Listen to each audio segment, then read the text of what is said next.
చాలా అద్భుతంగా దేవరకులు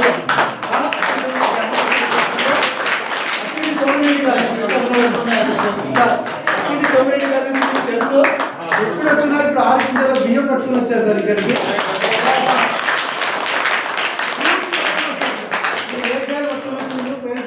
పట్టుకొచ్చిండ్రు, ఖర్జూర పళ్ళు పట్టుకొచ్చిండు. ఒక్క ఉత్త చేతులతో రాడు సార్. బియ్యం కానీ, డబ్బులు కానీ, పళ్ళు కానీ పెద్ద ఎత్తున తీసుకొస్తారు.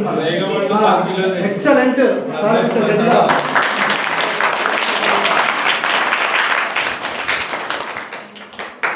అందరు టీచర్స్ వచ్చారు. ఇక్కడ టీచర్స్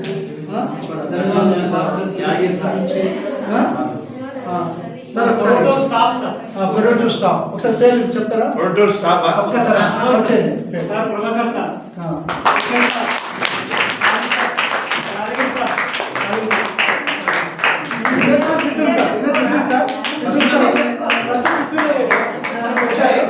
మొత్తం టీచర్లు అందరినీ కూడా తీసుకురావడం జరిగింది. హై స్కూల్ ఇక్కడ దగ్గర ఈ పిల్లలందరూ వచ్చారు sir. High school meditation programme వచ్చారు. అద్భుతం మేడం, మీకు థ్యాంక్ యూ. పిల్లలందరూ 45 మంది పిల్లలను తీసుకొచ్చినందుకు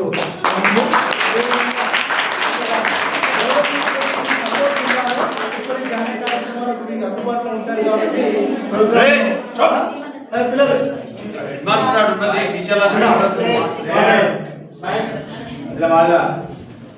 ఓకే సార్. అందరికీ మరొకసారి నమస్కారం.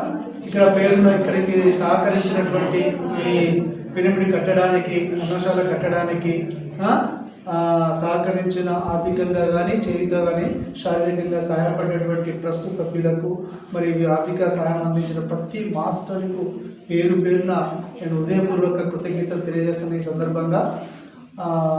తర్వాత ధ్యానం అనేది ఇప్పుడు సార్ చెప్పాడు, కేశవరావు సార్ గారు చెప్పారు. పిల్లలకు చాలా ఇంపార్టెంట్. పిల్లలు ఎక్కువ సంఖ్యలో ఉన్నారు కాబట్టి నేను మళ్ళీ కొంచెం చెప్తాను, ఒక 2 minutes. మనకు జనరల్గా మనం అనుకుంటూ ఉంటాం కదా, ఏమనుకుంటూ ఉంటాం? నేను ఫస్ట్ రావాలి, 10 GPA రావాలి, బాగా చదవాలి, అనుకుంటాం. అనుకున్నంత మాత్రాన అది ఒక్కొక్కసారి నెరవేరుతుంది. అప్పుడు నెరవేరడం కొరకు మనం ఏం చేస్తూ ఉంటాం? టెంపుల్స్కి వెళ్తాము, దేవుని కొబ్బరికాయలు కొడుతుంటాం, రకరకాలుగా మనం వెళ్తూ ఉంటాం. అట్లా ఆరోగ్యం బాగా డాక్టర్ దగ్గరికి వెళ్తూ ఉంటాం కదా. కానీ మనం అనుకున్నది సాధించాలంటే ఆ శక్తి మనలోనే ఉంటుంది. అట్లా బయట లేదు, ఆ దేవుడి దగ్గర లేదు, డాక్టర్ దగ్గర లేదు, ఎక్కడ లేదు. ఎక్కడుంది? మన దగ్గరే ఉంది. తెలిసిందా? ఎవరు చెప్పారు? గురూజీ చెప్పారు. పత్రిజీ గురువు గారు చెప్పారు. లోపల కనెక్ట్ కావాలి ధ్యానం ద్వారా. పత్రిజీ అంటే మీకు తెలియదు. మీరు బుక్లలో ఏం తెలుసుకుంటారు? స్వామి వివేకానంద గురించి తెలుసుకుంటారు కదా. ఆ స్వామి వివేకానంద ఏం చెప్తాడు? ఆల్ పవర్స్, సమస్త శక్తులు నీలోనే ఉన్నాయి, బయట ఎక్కడో లేదు. కానీ నమ్మట్లేదు మనం. లోపల ఉన్నాయి లేవు మనం అనుకుంటున్నాయే. దేవుడి దగ్గర ఉంది, డాక్టర్ దగ్గర ఉంది శక్తి, నన్ను నయం చేసే శక్తి, నా మేనిఫెస్టేషన్ శక్తి బయట ఉంది, ఒక గురువు దగ్గర ఉంది అని అనుకుంటాం. అది కాదు, అన్నీ మన లోపలనే ఉన్నాయి. మరి ఉన్నాయి మరి ఎందుకైతే లేవు? మనసు నమ్మట్లేదు. కాబట్టి ఏం చేయాలి? నమ్మాలి. All powers with in you, you believe it. అంటే ఏం చేయాలి? నమ్మకం కలిగి ఉండాలి. ఎప్పుడైతే విశ్వాసంతో ఉంటావో నువ్వు ఏ పనైనా సాధించగలవు. అర్థమైందా? అసాధ్యాలు సుసాధ్యాలు అవుతాయి. ఒక పేపర్ అమ్మేవాడు ఏమైండు? రాష్ట్రపతి. టీ అమ్మే వ్యక్తి ప్రధానమంత్రి. మనం బయట చెప్పుకుంటే ఏమనుకుంటారు? అమ్మో టీవీ అమ్మే అంత అవుతారా? కాదు, రాజకీయంలో పలుకుబడి ఉండాలి, ఎంతో నిపుణత ఉండాలి, అట్లయితేనే అవుతారు అనుకుంటాం. కానీ సింపుల్ వ్యక్తులు పెద్ద స్థానం పొందగలుగుతారు. ఎట్లా? ఆత్మవిశ్వాసం. నేను చెయ్యగలను, అన్ని శక్తులు నాలోనే ఉన్నాయి అనే ఒక నమ్మక వ్యవస్థ మనలో ఏర్పడినప్పుడు మనం ఏదంటే అదే సాధించవచ్చు. మరి నమ్మక వ్యవస్థ చేంజ్ కావాలి. మూఢనమ్మకాల లోపల ఉన్నాయి, చేంజ్ కావాలి అంటే ధ్యానమే శరీరం.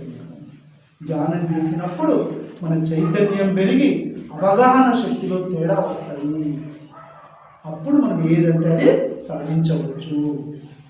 ఓకేనా? అదేవిధంగా నేను 2007లో వచ్చాను ధ్యానానికి. అప్పుడు నాకు అన్ని డౌట్లు ఉండే. నేను సైన్స్ టీచర్, దేవుడు అంటే ఎవరు, ఎట్లా చేస్తున్నాడు, అనే సమానంగా ఎందుకు చూడాడు, ఇవన్నీ మనకు అన్ని డౌట్స్ ఉండే. ఎప్పుడైతే పత్రిజీ గారు గురువు గారు నా జీవితంలోకి ఎంటర్ అయ్యారో, ధ్యానం ఎంటర్ అయ్యిందో, నాలో ఆలోచన కోణం మారింది. అన్ని సమస్యలకు పరిష్కార మార్గం తెలుసుకోగలుగుతున్నాను. అర్థమైందా? అది నాలో మార్పు వచ్చింది. ఎన్ని సమస్యలు వచ్చినా కూడా నా అవగాహన శక్తి పెరిగింది నాకు. అను ఈ విధంగా నాలో పరివర్తన జరుగుతూ ఉంది. ఇంకా నేర్చుకోవాలి. ఎప్పుడు కానీ జ్ఞానానికి అంతం ఉండదు, అనంతం అన్నట్టు. ఇవాళ ఒకటి నేర్చుకున్నాం, అయిపోలేదు, ఇంకా రేపు ఒకటి నేర్చుకోవాలి, ఇంకొకటి. ఎప్పుడు లర్నర్గా ఉండాలి. నేర్చుకోవడమే ఒక మాస్టర్ యొక్క లక్షణం ఏంటి? నేర్చుకోవడము. గురువు గారు మనందరూ మాస్టర్లుగా ఎదగాలనుకోవాలి, టీచర్లుగా బోధకులుగా కాదు, మాస్టర్. అట్లా తను తెలుసుకున్నది ఇతరులకు చెప్తూ, ఇతరుల ద్వారా తను తెలుసుకుంటూ ఉండాలన్నమాట. మనం కూడా ఓకేనా? మరి ధ్యానం చెప్తా. ఒక్కసారి కొత్తగా వచ్చారు, ఒక 5 minutes మెడిటేషన్.